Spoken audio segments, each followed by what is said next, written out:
ये बड़ी शॉप है, बड़ी इसके शॉप बारे में है, आप ये लोग कहते हैं जी देखें, कि अलमारियां इन्होंने बाहर बनाई हुई हैं जो इंक्रोचमेंट में है। ओके, ठीक है, सही है।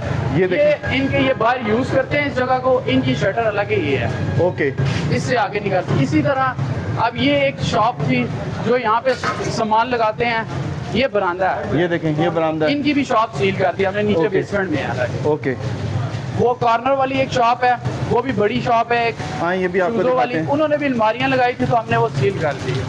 अभी तक अलमारियां इनकी लगी हुई हैं। ये देखें, ये कम्फी शूज़ है जी, जिसे सील किया ये गया। शूज़ है बड़े, देख और सकते हैं ये- इनकी इंक्रोचमेंट आप, बहुत बड़े पैमाने पर इंक्रोचमेंट थी जिसको आज ये क्लियर किया गया। आप ये लोगों सील का कर दी। आप लोगों का गिला जो है वो भी दूर हो गया देखने वालों का कि जी बड़ों के ख़िलाफ़ कोई कार्रवाई नहीं होती। आज आपने देखा कि बड़ी जो दुकानें हैं वो भी सील की गई हैं।